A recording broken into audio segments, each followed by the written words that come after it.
កូនខុសហើយម៉ែពេលមានជីវិតកូនមិនបានគិត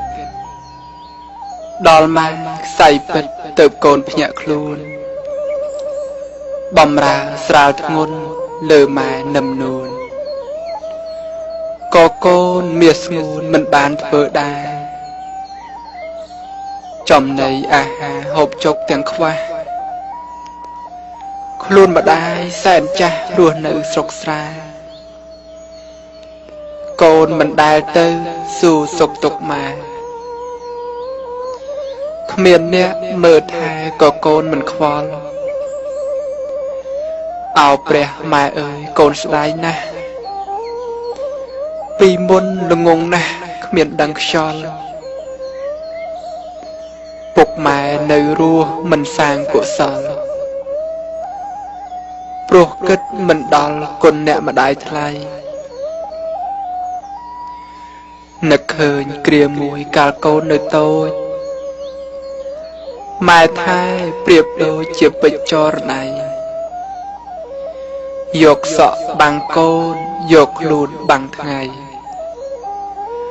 កូនស្ថិតក្នុងដៃព្រះម៉ែធ្នមបីធ្វើការរកស៊ីមិនមានចន្លោះ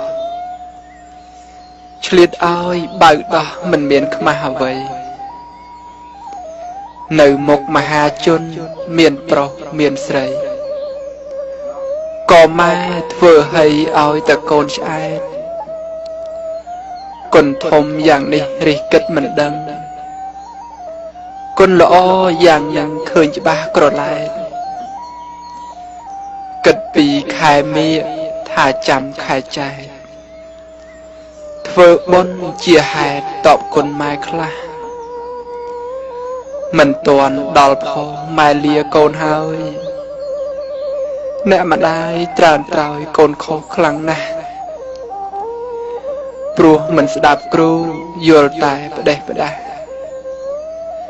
មិនថែម្ដាយចាស់ឲ្យនៅម្នាក់ឯងមើលចុះខ្ទមតូចចង្អៀតមិនដឹងខ្ញុំទុកម្លឹងចិត្តវិលដូចផ្សែទឹកដីខ្ទមតូចដែលជាកន្លែងសូមជួយថ្លាថ្លែងរកម៉ែខ្ញុំផងអោម្ដាយសម្លាញ់ជាទីស្នេហាម៉ែនៅទីណាម្ដេចស្ងាត់តែម្ដងពីដើមមកជួម៉ែស្ដីឆ្លើយឆ្លងពេលនេះឯងងឃើញតែទីតាំងឃើញក្រែកន្ទេលម៉ែធ្លាប់សម្រានកូនទប់មិនបានព្រោះកូនខុសខ្លាំងឃើញក្រម៉ាចាស់ម៉ែធ្លាប់បិទបាំងអោអ្នកសច្ចាំងជួយរកម៉ែខ្ញុំពីងទឹកឆ្នាំងបាយនឹងខោអាវម៉ែពី3ហោហែកូនរឹតទុកធំ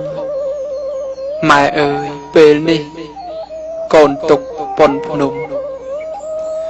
កូនចង់តែយំប្រាប់អស់ទេវតាពេលនេះហួសហើយគ្មានត្រឡប់វិញកូនទុកតូម្នេញគ្មានពេលភ្លឺថ្លាម៉ែរស់ក្នុងខ្ទមកូននៅវិឡាសំដូចគេថាកូនដូចបក្សីមិនគូសោះឡើយម៉ែអើយទៅណាកូនមកហើយរាសូមម៉ែស្រដីម្ដេចនៅស្ងៀមឈឹងសម្រានធ្វើហីកូនយកចំណីជូនម៉ែពិសាពុទ្ធូម៉ែខ្ញុំគាត់ស្លាប់ទេដឹងដៃជើងគាត់រឹងមិនស្ដីចរចាម៉ែអើយម៉ែសូមភ្ញាក់ឡើងមកណាកូនជូនអាហារកូនមកដល់ហើយមើលចុះញាតិមិត្តគេធ្វើអ្វីទៅអ្នកម្ដាយពីលពៅដេកធ្វើកន្តើយ ខ្លះវាយក្តាមឈូសពុទ្ធោម៉ែអើយម៉ែលាកូនហើយឲ្យកូនពឹងអ្វីអស់លោកប្រុសស្រីសូមជួយខ្ញុំផងសូមជួយចំឡងទៅជួបម្ដាយស្រីគាត់នៅទីណាខ្ញុំសែនរីងរៃពុទ្ធោម៉ែខ្សែកូនខុសខ្លួនហើយសូមអនុមោទនាវេលានឹងអាចត្រឡប់កូននឹងអបម៉ែឲ្យជាប់មិនឲ្យរបូតពីដៃតែពេលនេះក្រុមយ៉ាងបានត្រឹមស្រមៃព្រោះតែរូបអ្នកម្ដាយឃ្លាតឆ្ងាយឃ្លាតគ្មានថ្ងៃ